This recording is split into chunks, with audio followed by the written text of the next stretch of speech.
kita ngingetin lagi teman pemilih Pak. Pemilu itu kapan sih Pak? Diingat bahwa pemilihan umum itu tahun 2024 dilaksanakan pada tanggal 14 Februari 2024 bertepatan juga dengan hari Valentine. Jadi gampang. Iya. Berikanlah kasih sayangmu dengan kasih suara dengan kasih suara. Masyarakat ajukan nih Pak tentang si pemilu ini menarik sebenarnya. Adalah tentang pemilih ganda. Ya. Gitu. Sejauh apa sih Pak persiapannya KPU Kota Jakarta Pusat gitu ya Pak ya untuk meminimalisir gitu, karena ini sebenarnya datanya kan bukan hanya dari KPU, ada dari Capil gitu ya, kemudian tadi ada coklit juga gitu ya. Prosesnya seperti apa dan sampai seyakin apa sih Pak ini tidak akan ada pemilih ganda nih Pak di 2024 di Jakarta Pusat?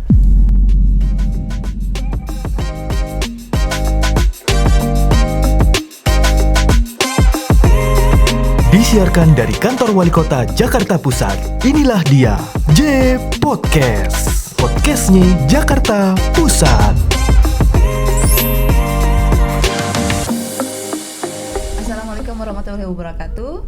Salam Jakpus, jumpa lagi dengan saya Kamila Nuntari di J Podcast, podcastnya Jakarta Pusat. Hari ini kita akan berbicara tentang yang lagi hangat di masyarakat, yaitu ada apa sih tahun 2024. Sekarang lagi hangat-hangatnya ya di berita media massa semuanya tentang 2024. Nah, kita di sini hari ini sudah dengan orang yang tepat untuk membicarakannya. Kita sudah kedatangan salah satu komisioner dari KPU Jakarta Pusat, yaitu Bapak Sahat Dhohar Manulang. Nanti kita akan berbicara tentang seputar apa sih yang akan terjadi di 2024, persiapannya di Jakarta Pusat, persiapannya KPU sendiri itu seperti apa di Jakarta Pusat. Nah, sebelumnya kita kenalan dulu dengan Pak Sahat. Kita udah kenal lumayan lama nih Pak, beberapa bulan ya Pak ya gitu, karena KPU Jakarta Pusat juga kalau nggak salah Juni kemarin baru dilantik. Betul, ya Pak, 25 Juni berarti masih sempat membicarakan selamat bertugas dong Pak, karena tugasnya yang paling berat adalah tahun depan gitu. Ya, betul. Pak Sahat, selamat datang di J Podcast, podcastnya Jakarta Pusat Pak. Terima kasih. Di Studin Kominfotik. Nah Pak Sahat, ini menarik banget nih Pak kalau kita berbicara tentang pemilu ya Pak. Ini sudah woro-woronya soalnya sudah dari beberapa tahun yang lalu, karena ini adalah gawean besar Indonesia Pak, gitu ya. Nah tapi kalau berbicara tentang dari sisi KPU kota gitu Pak, kita harus berbicara juga tentang wilayahan gitu. Boleh nggak sih Pak nih, biar masyarakat tahu sebenarnya kan ada KPU, ada Bawaslu ya Pak ya, ada yang di provinsi, ada yang di kota. Boleh nggak cerita sedikit dulu apa sih Pak fungsi dan tugasnya dari KPU kota itu Pak sebenarnya? Baik, terima kasih Mbak Ika. Teman pemilih, Assalamualaikum warahmatullahi wabarakatuh. Shalom, salam sejahtera, Om Swastiastu, Namo Buddhaya, salam kebajikan. Jadi kalau mengenai apa yang menjadi fungsi ataupun tugas dan fungsi dari KPU, khususnya kita di tingkat kota yang namanya KPU Kota Jakarta Pusat, tentunya berdasarkan undang-undang yang dalam hal ini Undang-Undang Nomor 7 Tahun 2017 tentang Pemilihan Umum. Di situ bahwa tugas dari KPU adalah untuk pertama melaksanakan seluruh tahapan penyelenggaraan pemilu di tingkat Kabupaten Kota Jakarta Pusat. Kemudian yang berikutnya adalah mengendalikan pelaksanaan tahapan penyelenggaraan di tingkat kecamatan yang dilaksanakan oleh PPK, kemudian juga PPS di tingkat kelurahan, dan juga sampai ke bawah nanti ada yang namanya KPPS yang bertugas di TPS. Yang berikutnya juga termasuk adalah melakukan pemutahiran data pemilih supaya nanti menjadi daftar pemilih yang untuk penyelenggaraan pemilu tahun 2024. Tugas-tugas lain juga adalah salah satunya juga termasuk mensosialisasikan penyelenggaraan pemilu. Oh, ini pasti ya berarti betul, Bapak kalau nggak salah adalah komisioner yang membawahi divisi, ini agak panjang nih Pak, divisi sosialisasi pendidikan, pemilih, partisipasi masyarakat dan sumber daya manusia. Betul. Disingkat jadi apa tuh Pak? Sosdiklih, Parmas dan SDM. Ini kalau nggak baca nggak inget nih Pak. Oke, jadi sebenarnya nih kita ngingetin lagi tadi apa Pak sebutannya Pak, sapaannya untuk masyarakat? Teman pemilih. Kita ngingetin lagi teman pemilih nih Pak. Pemilu itu kapan sih Pak? Ini mungkin ada yang udah ingat tapi ada juga yang masih awam gitu. Ya, baiklah. Teman pemilih diingat bahwa pemilihan umum itu tahun 2024 dilaksanakan pada tanggal 14 Februari 2024 bertepatan juga dengan hari Valentine. Jadi gampang. Iya. Berikanlah kasih sayangmu dengan kasih suara di dengan TPS. kasih suara. Nah itu bisa jadi tagline tuh Pak, bisa Betul. jadi jargon itu. Memang kita sudah buatkan seperti itu juga. Oke, nih menarik kalau kita bicara tentang pemilu Pak. Jadi sebenarnya di 14 Februari itu kita tuh milih berapa kali sih Pak? Ada siapa aja yang harus kita pilih gitu Pak? Ya, untuk pemilihan, jadi sebenarnya dalam pemilu 2024 itu dinamakan sebenarnya pemilihan umum serentak 2024. Kenapa dikatakan serentak? Bahwa ada pemilihan umum, kemudian nanti di November juga ada pemilihan kepala daerah. Tetapi kemudian kita sekarang ini karena tadi bicara mengenai pemilihan umum yang diadakan 14 Februari 2024 itu memilih. Itu nanti di momen yang berikutnya Pak kalau mau Betul, ngomongin Pak. ya. Pak, ngomong-ngomong tentang Jakarta Pusat nih Pak ya, kita kan kalau kita bicara itu ring 1 karena dekat dengan istana gitu ya, ibu kota negara, apalagi Jakarta Pusatnya gitu. Tingkat partisipasinya nih Pak, masyarakat Jakarta Pusat nih. Iya. Kalau menurut KPU yang sudah dianalisa oleh KPU tuh seperti apa? Apakah tinggi, kita sudah dalam tahap yang baik gitu ya, atau sebenarnya masih ada kantong-kantong masyarakat yang masih harus didorong lagi Pak untuk ke TPS Pak? Iya. Jadi itu Mbak juga memang salah satu tantangan bagi kami, khususnya saya ya sebagai yang pemangku divisi sosialisasi dan partisipasi masyarakat. Kalau melihat dari hasil penggunaan hak pilih ataupun kalau kita sebut partisipasi masyarakat dalam menggunakan hak pilih pada 2019, Jakarta Pusat itu masih di angka 78%. Tahun 2019? Ya, untuk yang 2019 kemarin. Sementara kalau data yang dirilis oleh KPU DKI pada waktu itu, untuk tingkat provinsi itu 79,26%. Artinya berarti masih di bawah rata-rata dari seluruh DKI. Wah. Ya, itu memang menjadi tantangan PR besar ya, bagi tantangan. kami. Kalaupun memang kita kalau melihat ya bahwa memang Jakarta Pusat seperti yang dibilang ring 1 itu ya mungkin ada banyak faktor ya, misalkan karena mungkin saja ada di luar daerah, misalnya di luar negeri, ataupun termasuk ada mungkin faktor-faktor lain yang membuat tingkat partisipasi ataupun pada waktu hari pencoblosan itu mungkin mereka tidak menggunakan hak pilih. Ada berbagai faktor yang memang juga belum bisa kita lakukan secara riset yang misalnya mendalam untuk itu, tapi memang itulah sekarang bahwa untuk Jakarta Pusat khususnya itu yang paling rendah juga, kita kan ada 8 kecamatan Jakarta Pusat. Betul, Itu yang 48 tingkat partisipasi yang paling rendah itu ada di Gambir. Waduh, ini disebutin nih. Iya. Disebutin ya, udah disebutin kecamatannya.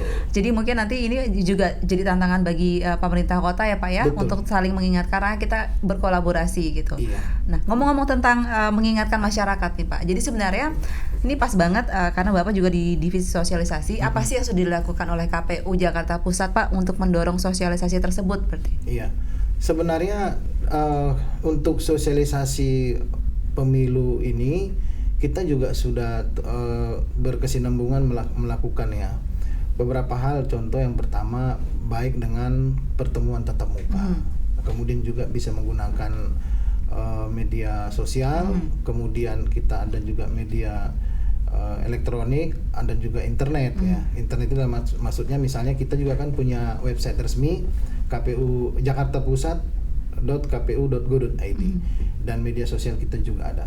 Dalam berbagai hal itu khususnya saya mau sampaikan kepada teman pemilih, misalnya untuk di Jakarta Pusat kita ini sudah juga punya kerjasama yang baik dengan pemerintah kota Jakarta Pusat.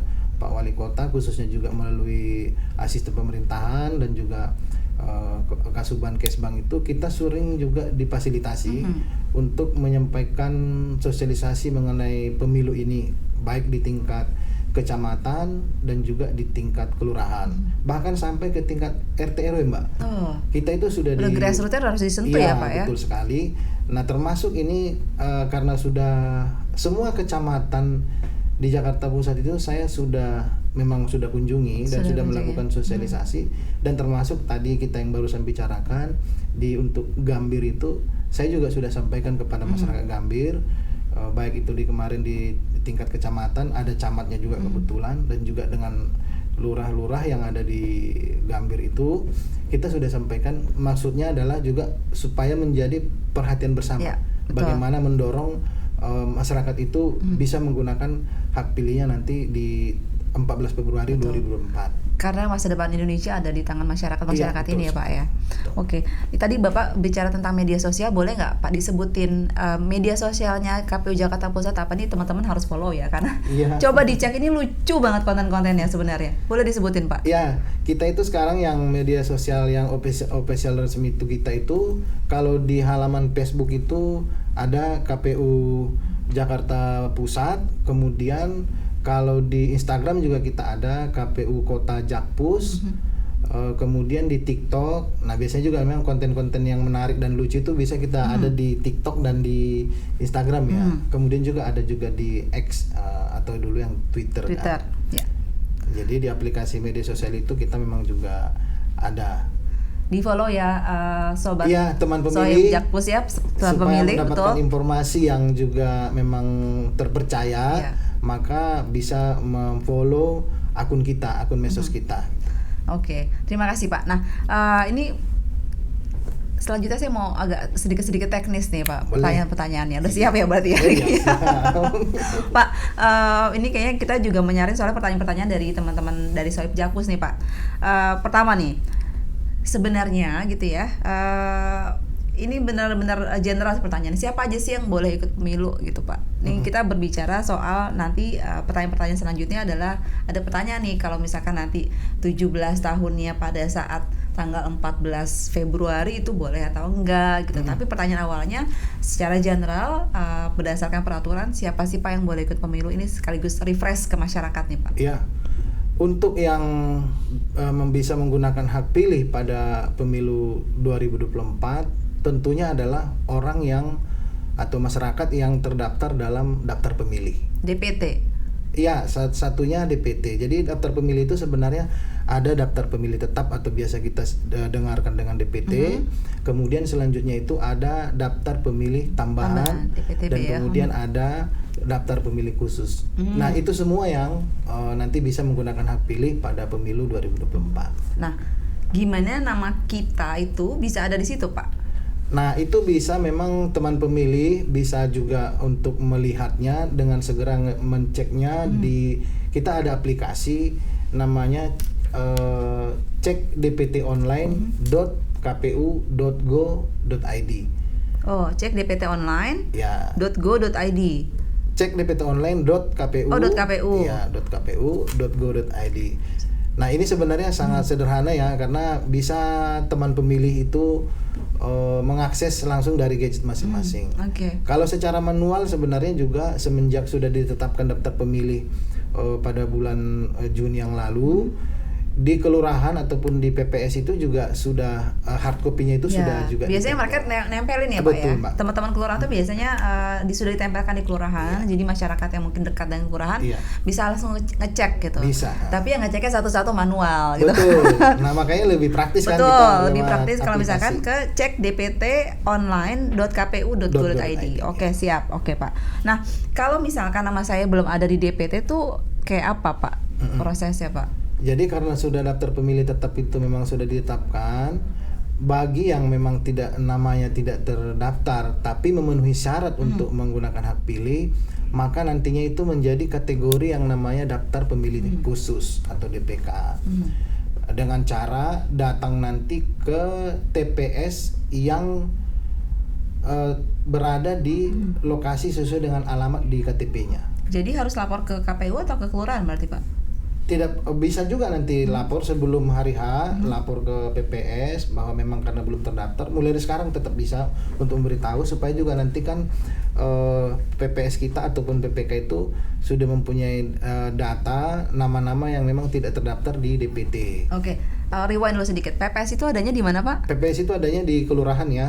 Oh, di kelurahan ya. Berarti memang ada orangnya di kelurahan Ada. yang standby dia. Ada. Oke, berarti masyarakat Sohib Jakpus nih jangan ragu untuk langsung ke kelurahan, Iya. untuk langsung ke PPS untuk menanyakan gitu ya Pak, kalau misalkan memang belum ada untuk diproses di situ gitu ya. Iya, dan ini Mbak ada secara khusus yang memang harus saya sampaikan bahwa terkadang ini kan informasi-informasi di medsos ini kan bisa simpang siur. Yes. Seperti pada waktu lalu itu memang berkembang mengatakan yang punya KTP elektronik meskipun tidak terdaftar di DPT bisa menggunakan hak pilih.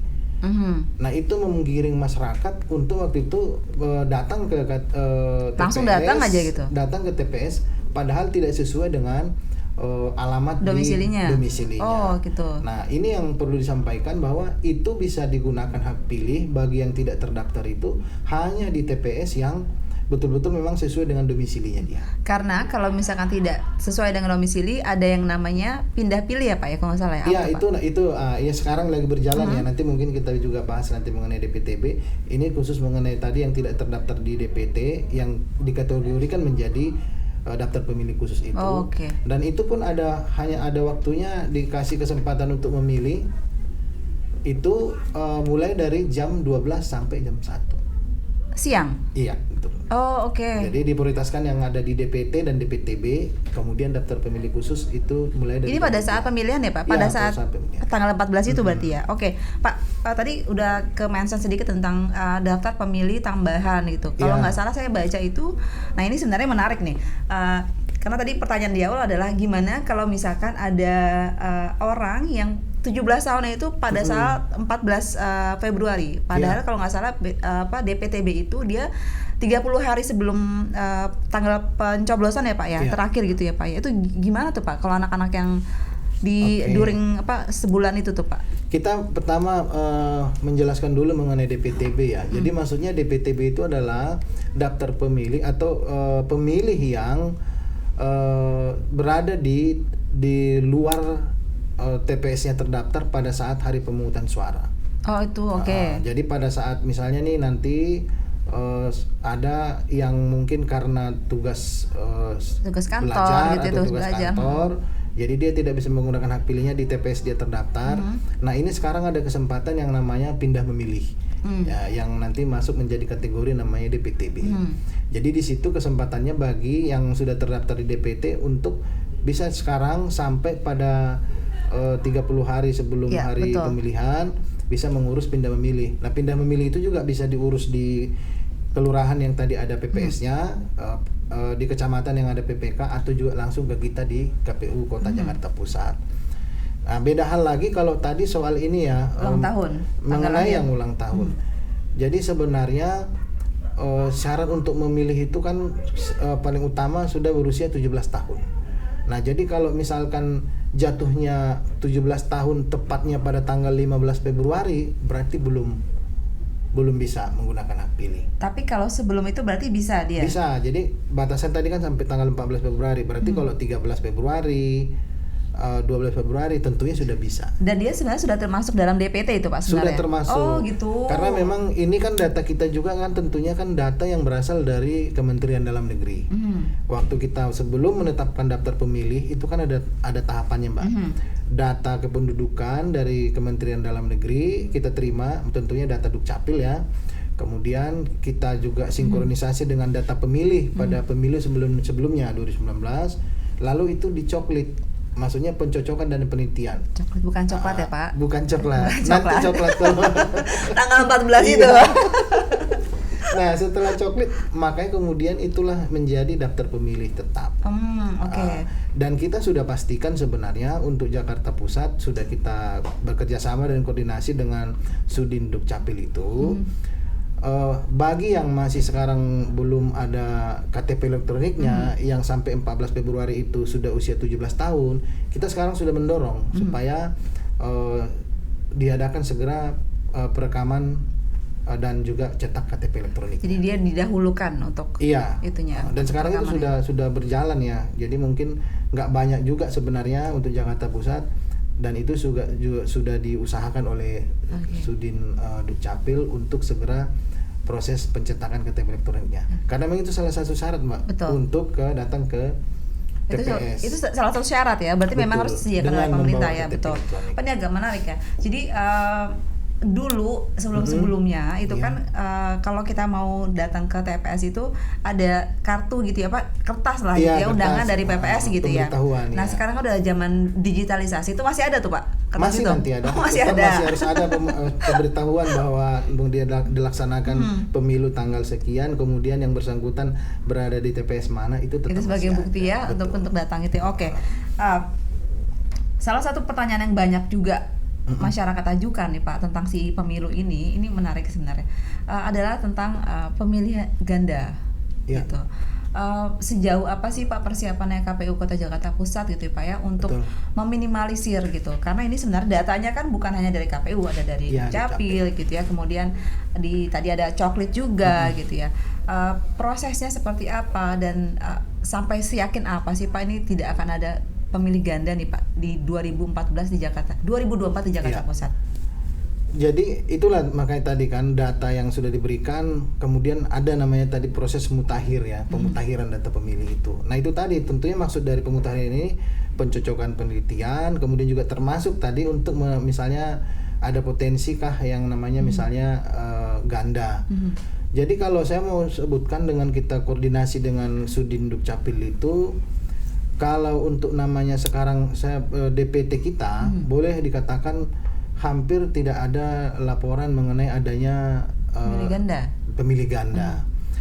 Tapi yang terjadi adalah adanya nik yang sama tetapi nama orang berbeda. Nik sama nama berbeda. Betul. Itu masih ada. Ada kita temukan di Jakarta Pusat dan itu sudah kita koordinasikan kepada Dukcapil dan itu memang juga ada faktor beberapa hal tentunya yang dulunya terjadi dan itu sekarang sudah juga istilahnya yang dua ini itu satu diaktifasi gitu kan. Jadi hanya satu nantinya gitu. Nah, itu memang prosesnya. Jadi kalau dikatakan misalnya apakah ada pemilih ganda, hal itu sekarang dengan sistem digitalisasi dan juga dengan sistem yang elektronik itu nyaris sekarang itu memang hampir tidak bisa punya KTP ganda ataupun satu karena orang sudah tersentral ya Pak ya datanya. Karena kan dengan menggunakan biometrik, kemudian ada fingerprintnya. Jadi semua kan memang tidak mungkin satu orang bisa menggunakan dua nik gitu. Ya, mudah-mudahan kita tidak menemukan ya Pak di Jakarta Pusat ya tahun 2024 nanti. Kalau misalkan yang dinamakan pemilih tidak memenuhi syarat itu seperti apa tuh Pak? Saya pernah dengar tuh. Iya, pemilih tidak memenuhi syarat maksudnya yang pertama itu tentunya belum berusia 17 tahun. Itu yang pertama. Ya, jadi kalau anak sultan ya nggak boleh gitu. Betul. Jadi tapi di luar itu ada juga atau sudah menikah. Jadi maksudnya kalau misalnya usia 15 tahun Mbak, tapi sudah menikah, maka dia sudah menggunakan hak pilih. Dia sudah memenuhi syarat untuk menggunakan hak pilih. Nah itu satu ya. Lalu kalau tadi masuk kepada yang mana yang tidak memenuhi syarat itu, pertama itu tadi belum berusia 17 tahun, yang kedua tentunya yang sudah meninggal dunia. Nah ini sebenarnya juga memang masih masalah bagi kita, khususnya kayak kita di Jakarta atau di Jakarta Pusat. Kan kalau misalnya di Dukcapil itu data ataupun kepastian bahwa seseorang sudah meninggal dunia kan sudah harus ada surat keterangan kematian. Iya, kematian. Ini kan harusnya berarti kan warga tersebut atau keluarganya mengurus keterangan supaya ada keluar surat keterangan kematian. Jadi artinya selama pengalaman kita kemarin waktu pemutahiran data dengan namanya coklit itu, selama kalaupun misalnya di lapangannya bahwa orang ini sudah meninggal dunia, tapi tidak ada bukti pendukung surat keterangan sudah meninggal dunia, nggak bisa dicoret dalam daftar pemilih itu. Itu masih ada? Masih, tapi itu sudah masuk memang dalam arsiran. Jadi diarsir daftar pemilihnya. Itu sebenarnya satu yang tidak juga memenuhi syarat.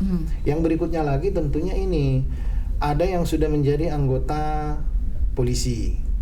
Misalnya nih kan semenjak di Juni ataupun proses coklit Februari, Maret, April itu ketika proses coklit itu mungkin dia masih belum masih warga biasa, tapi dalam beberapa bulan berjalan ini mungkin sudah ada yang mendaftar menjadi anggota polisi atau anggota TNI dan diterima dan dia sudah tidak memenuhi syarat untuk menggunakan hak pilih. Itulah beberapa hal yang menjadi memang dikatakan yang kenapa dia tidak memenuhi syarat untuk menggunakan hak pilih. Atau juga ada berdasarkan undang-undang itu dicabut hak pilihnya. Jadi kadang ada di pengadilan, putusan pengadilan yang sudah ingkrah mengatakan bahwa hak pilihnya dicabut. Jadi kalau memang seperti itu ya berarti dia juga tidak memenuhi syarat untuk menggunakan hak pilih pada pemilu nanti. Oke. Iya. Gitu ya, Pak. Menarik ya gitu. Betul. Berarti banyak sekali. Jadi quote-nya tadi cuma yang tidak memenuhi syarat seperti apa, tapi ternyata panjang gitu penjelasannya. Ada beberapa ya. Oke, nah ini mudah-mudahan tahun depan itu di Jakarta Pusat angkanya naik nih Pak. Nah, Amin. tapi kalau Pak Asal lihat sendiri gitu ya Pak ya, di teman-teman SOIB Jakarta Pusat mungkin yang masih sekolah gitu ya, SMA. Nah ini angka yang paling tinggi Pak di masyarakat itu sebenarnya untuk pemilih pemula itu di Jakarta Pusat tinggi kah Pak? Pemilih pemulanya Pak? Ya, kalau kita kan daftar pemilih kita di Jakarta Pusat itu 830.352 kalau nggak salah. Itu yang persisnya. domisili di sini berarti ya? Yang ber-KTP di Jakarta Pusat. Dan sebenarnya kalau pemilih pemulanya tidak terlalu banyak, mungkin hanya kisaran 9%. Tetapi bagaimanapun memang ini juga kan potensi. Betul. Ya, makanya kita intens juga untuk melakukan yang namanya sosialisasi kepada pemilih pemula, di mana terutama yang pertama di sekolah. Iya. Sekolah menengah atas kita juga bekerja sama dengan sekolah-sekolah, kita lakukan sosialisasi kepada pemilih pemula dengan harapan mereka juga memang nanti bisa berpartisipasi dan menggunakan hak pilihnya pada 14 Februari 2024 itu. Betul. Karena kembali lagi nasib bangsa Indonesia ada di tangan kita semua, ditentukan kita semua. Oke. Pak, mungkin 2 pertanyaan terakhir nih. Sampai sejauh ini saya nggak berbicara tentang tahun depan karena pasti tantangannya akan lebih berat ya Pak tahun depannya. Makin mendekati makin berat gitu tantangannya. Tapi selama ini tantangan yang dihadapi oleh teman-teman KPU gitu ya dalam menjalani proses ini nih Pak. Karena tahun 2024 ini pemilu ini kayaknya tahun ini agak berbeda gitu ya, lebih rame gitu ya kalau lihat di media massa dan media sosial. Tantangan tuh seperti apa tuh Pak? Sebenarnya kalau bicara tantangan yang kita hadapi, saya mungkin lebih kepada suka dukanya ya. Suka duka. Betul. Ini banyak kan suka apa dukanya berarti? Ya, sukanya ya kita juga harus melaksanakan demokrasi ini dengan gembira ya tentunya. Nah, maksudnya saya itu dukanya itu contohnya ini Mbak, ketika kadang kita di bawah tim kita, kayak misalnya waktu mengadakan coklit itu ya, nah, coklit misalnya. Ini kan berbagai karakter manusia atau warga di Jakarta Pusat. Ada yang misalnya dengan rumah yang sangat tertutup dengan pagar, misalnya sudah diketuk atau sudah mencoba untuk misalnya memanggil yang punya rumah, tapi kemudian lalu anjingnya yang datang saya baru jangan-jangan anjing yang keluar. Dikejar-kejar gitu, atau kadang juga ya dicuekin atau maksudnya misalnya ya tidak dipersilakan masuk gitu kan, di luar pagar saja gitu. Atau bahkan juga hal yang paling itu tentunya tantangan adalah ketika mencoklit yang ada di daerah tertentu khusus kayak apartemen. Oh, itu lebih sulit tuh Pak? Lebih sulit karena kan di sana kan punya sistem pengamanan tersendiri, manajemennya sendiri betul. Gitu ya. Jadi kadang bisa saja pihak pengelola itu tidak mengizinkan langsung ke rumah-rumah yang ada di apartemen. Bahkan misalnya ya sudah nanti tinggalkan saja di bagian manajemen, nanti kita yang lakukan gitu. Padahal kan belum tentu mereka pahami apa yang sebenarnya yang diperlukan dalam coklit itu. Karena teknis sekali ya Pak. Berarti kolaborasinya sudah dilakukan dengan siapa saja Pak? Tentu saja dengan pemerintah Kota Jakarta Pusat ya Pak ya. Tetapi selain kami gitu ya Pak ya, KPU Jakarta Pusat itu sebenarnya sudah melakukan kolaborasi dengan siapa Pak? Dan mungkin mumpung ada di sini ingin melakukan kolaborasi dengan siapa? Dengan teman-teman di apartemen juga bisa disebutin ya Pak? Iya, kita sebenarnya sudah berjalan sampai sekarang ini. Tentunya paling utama dengan pemerintah Kota Jakarta Pusat, kita sangat disupport lah. Kita berterima kasih sampai sekarang ini. Fasilitasi yang dilakukan itu masih terus berjalan ya, termasuk ini Mbak, sekarang ada dari Kominfotik dengan podcastnya gitu kan. Ini salah satu bentuk dukungan yang tentunya untuk bagaimana mensosialisasikan pemilu 2024 berjalan dengan lancar dan baik.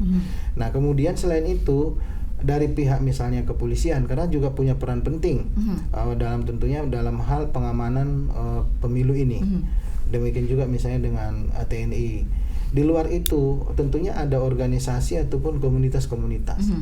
Karena kita juga kan dalam pemilu ini sendiri ada segmen-segmen yang kita buat dalam arti sebenarnya mempermudah kita bagaimana menyampaikan sosialisasi. Misalnya ada pemilih pemula, ada pemilih muda, ada yang komunitas, ada juga khususnya juga warga netizen, kemudian ada disabilitas.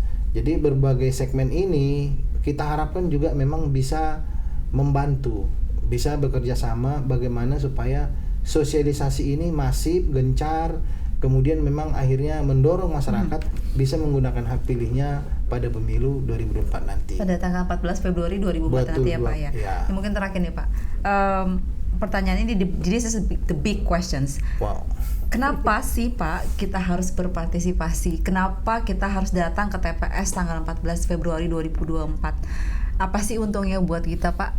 Ya, kalau secara undang-undangnya memang dikatakan pemilu itu menjadi sarana kedaulatan rakyat. Jadi sebenarnya kedaulatan rakyat itu di situ sebenarnya. Justru kita didorong, dibantu ya Pak. Kita punya berdaulat, berkuasa gitu kan. Karena kita sebenarnya memang yang menentukan dan memilih pemimpin untuk negara kita ini gitu. Nah, lalu kemudian tentunya adalah karena tadi pemilu itu bertujuan untuk memilih presiden dan wakil presiden, kemudian DPR, ini semua kan pemimpin di negara kita. Maka tentunya ya satu suara yang kita miliki sangat menentukan siapa yang menjadi pemimpin di negara kita.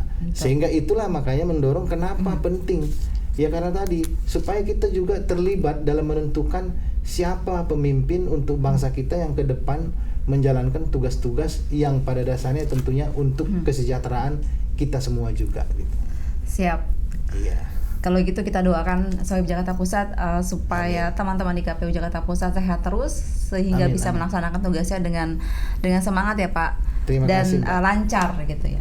Terima kasih Pak Sahat Dohar Manulang. Ini saya sebutin lagi nih Pak. Komisioner Ketua Divisi Sosialisasi Pendidikan Pemilih, Partisipasi Masyarakat dan Sumber Daya Manusia. Atau apa tadi Pak? Panjang. Sosdikli, Parmas dan SDM. Cak banget. Terima kasih sudah datang Pak. Kita tunggu informasi-informasi dari KPU Jakarta Pusat di media sosialnya. Tadi jangan lupa di follow di KPU Kota Jakpus ya Pak ya. Untuk yang media, untuk yang Instagramnya ya. Iya. Oke, Sohib Jakarta Pusat, ada dua hal yang mau saya ingatkan. Jangan lupa tanggal 14 Februari 2024 untuk datang ke TPS, gunakan hak pilih Anda karena satu suara yang Anda miliki sangat menentukan masa depan Indonesia untuk 5 tahun ke depan. Jadi jangan ragu dan jangan ketiduran nih Pak. Biasanya kalau pagi-pagi Pak, jangan sampai ketiduran. Baik, Sohib Jakarta Pusat, sampai jumpa lagi di J Podcast selanjutnya. Sampai jumpa.